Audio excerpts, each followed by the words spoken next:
आज की हमारी कहानी का नाम है माँ का घर। इंस्पेक्टर राकेश और उनकी पत्नी रिया की बड़ी बेटी, कहने को तो वह बड़ी थी पर लाड दुलार बिल्कुल छोटे बच्चे की तरह मिला था उसे अपने घर में। उसका छोटा भाई भी उससे बिल्कुल छोटी बच्ची की तरह प्यार करता था। बचपन से ही वो सबकी पसंदीदा थी और उसका टेडी बियर जैसा गोलू मोलू वाला लुक उसे और क्यूट बना देता था। पापा की परी और माँ के दिल का टुकड़ा राधु एक परफेक्ट ऑलराउंडर थी। पढ़ाई, सिंगिंग, डांसिंग सब में अव्वल बचपन से ही राधु ने यही देखा था और जाना था कि वो और उसका भाई दोनों ही अपने माँ पापा के लिए एक समान हैं।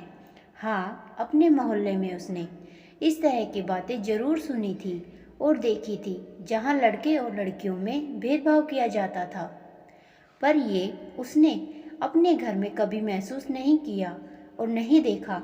शायद यही वजह थी कि वो अपनी फैमिली को बेस्ट नहीं बल्कि बहुत बेस्ट मानती थी। सूर्यनगर जैसे छोटे शहर में रहकर भी उसे कभी ये महसूस नहीं हुआ कि उसे कोई सुविधा नहीं मिल पा रही या उस पर कोई पाबंदी लगाई जा रही है।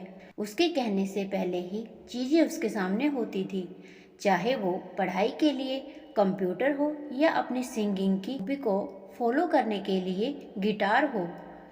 उसके पापा अपनी लाडली को किसी चीज की कोई कमी नहीं होने देते। शिक्षापत्र एक दिन राधु बेसब्री से अपने 12वीं के रिजल्ट का इंतजार कर रही थी। अपनी 12वीं की परीक्षा में उत्तीर्ण होकर राधु ने फिर से वो इतिहास दोहराया जो टॉपर राधु ने 10वीं में रचा था।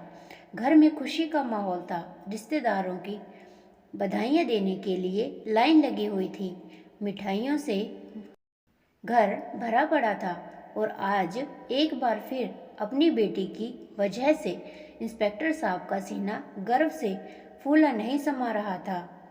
अपने पापा के आंखों में खुशी की छलकता देखकर राधु ने झट से उन्हें गले लगा लिया और राहत की लंबी सांस ली। आखिर यही तो उसके जीवन का इकलौता मकसद था जो शायद हर बेटी का होता है, अपने पापा को प्राउड फील करवाना।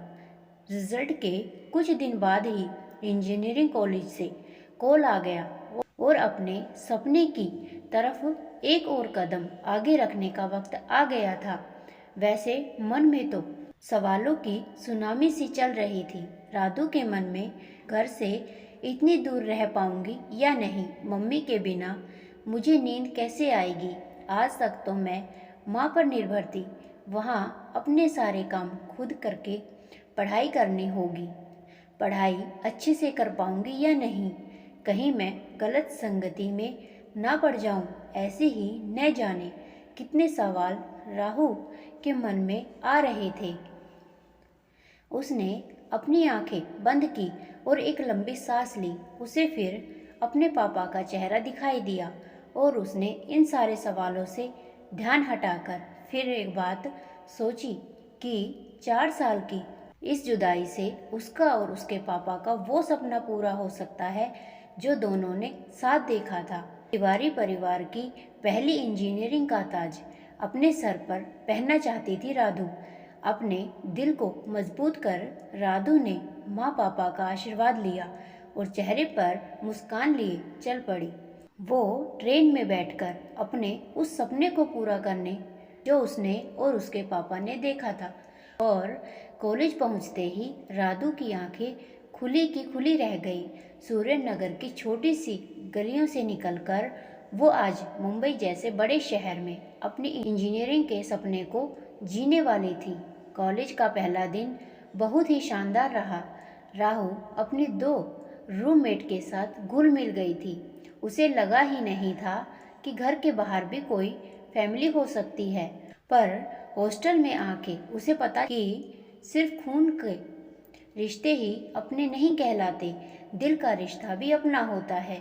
राधु अपनी दोनों रूममेट सविता और अनु के साथ बहुत एंजॉय कर रही थी। साथ खाना, कॉलेज जाना, पढ़ाई में एक दूसरे की मदद करना। ऐसा लग ही नहीं रहा था कि राधु वही लड़की है जो कभी अपने घर से दूर नहीं गई थी। खैर, ये बात जानकर राधु के घर वालों को बहुत खुशी हुई कि वो हॉस्टल में अच्छे से एडजस्ट हो गई है और उसे घर वालों के बिना वह अकेला महसूस नहीं होता। और जैसा ही अब तक होता आ रहा था, कॉलेज में भी पायल ने पढ़ाई के मामले में वही परंपरा कायम रखी और हर एग्ज़ाम में वह टॉप करती रही।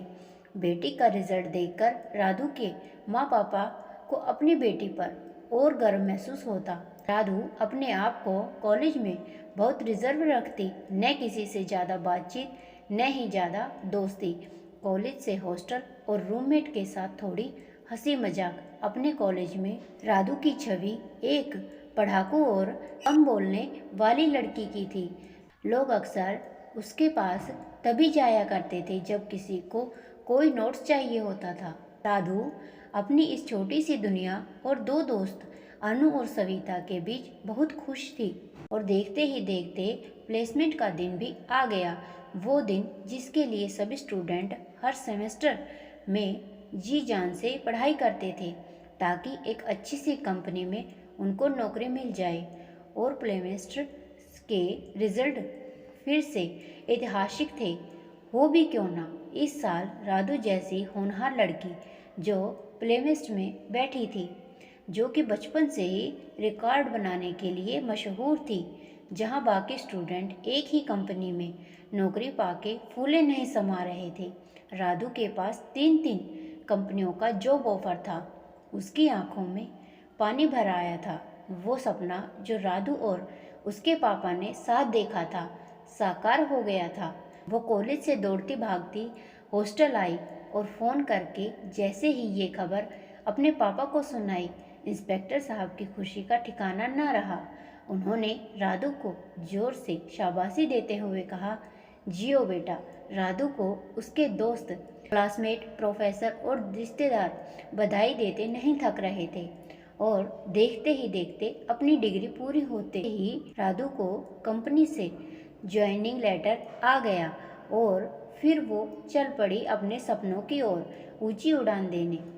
माँ बाप खुशी से फूले नहीं समा रहे थे। आखिर बेटी इंजीनियर साहब जो बन गई थी, पंख फैलाने शुरू ही किए थे, तभी उसके लिए शादी का एक रिश्ता आ गया। ये बात चौंकाने वाली जरूर थी, पर उससे भी ज़्यादा दुख इस बात का था कि उसके माँ बापा ने इसके लिए हामी भर दी। हालांकि सिर्फ नाम के मर्जी पूछी जरूर गई थी, पर एक ऐसी लड़की जो हमेशा अपने माँ पापा की हाँ में हाँ मिलाती आई हो, वह यहाँ ना नहीं कह पाई।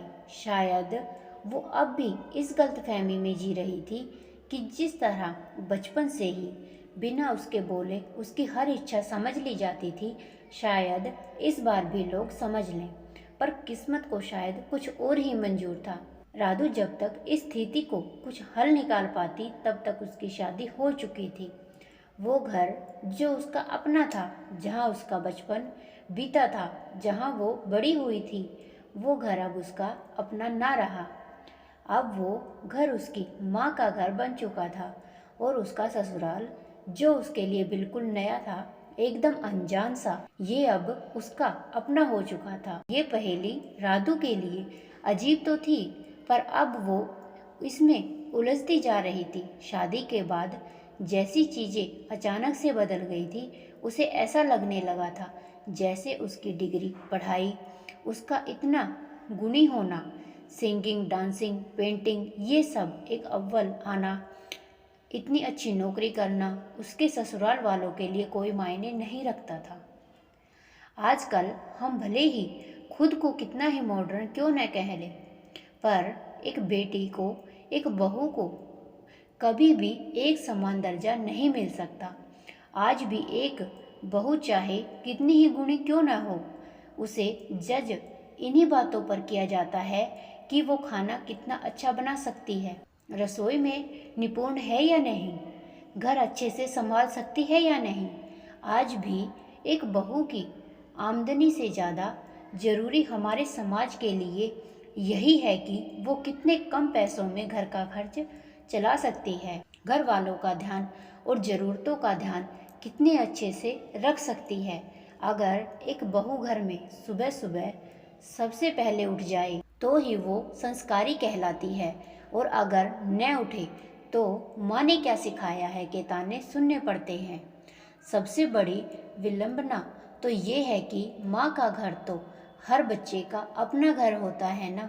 फिर क्यों हमारे समाज में शादी के बाद लड़कियों को ये शिक्षा दी जाती है कि चाहे ससुराल में कुछ भी हो जाए, माँ के घर लौट के नहीं जा सकते। क्यों हमेशा रिश्ते की डोर को मजबूत बनाना और थामे रखने की जिम्मेदारी लड़कियों के माथे मर दी जाती है। ससुराल में लोगों की अपेक्षाओं के बोझ तले राधु की खुशी, उसका सपना दबता चला जा रहा था। जब भी वो अपनी भावनाएं पति से शेयर करने के बारे में सोच तो पति देव के पास उसके लिए टाइम नहीं होता था। और अगर अपनी माँ या पापा से ये बातें करना चाहती तो, बेटी अब वही तुम्हारा घर है, उसी में खुश रहना सीखो, की सलाह मिलती थी। आखिर इस घुटन की जिंदगी से तंग आकर राधु ने एक दिन बहुत हिम्मत जुटाकर एक फैसला लिया कि अब नहीं, अब वो उस गलती को नहीं दोहराएगी जो वो बचपन से करती आई है। अब वो दूसरों को खुश करने के लिए नहीं, अब वो वही करेगी जो उसके मन को अच्छा लगेगा, जो उसके सपने होंगे। जिंदगी भगवान ने एक ही दी है। अपने घर से हर लड़की की न जाने कितनी यादें जुड़ी होती हैं, पर वो कभी उसका अपना नहीं कहलाता, कभी उसका अपना नहीं हो पाता। कभी कभी बस यही सोचते हैं कि काश हम मॉडर्न हो सकें कि एक बेटी को भी ये फील ना हो, और ना ही कभी ये सुनना पड़े कि वो घर जहाँ उसने जन्म लिया, पली बड़ी बड़ी हुई, जीना सीखा, जीने का ढंग सीखा, वो सिर्फ माँ का घर है। वो माँ जो अपने बच्चों की आंखों में आंसू देखते ही उसे अपने सीने से लगा लेती है।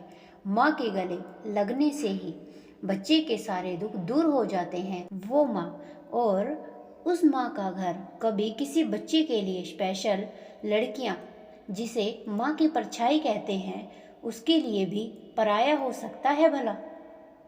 आपको यह कहानी अच्छी लगे तो वीडियो को लाइक करें, शेयर करें और चैनल को सब्सक्राइब करें।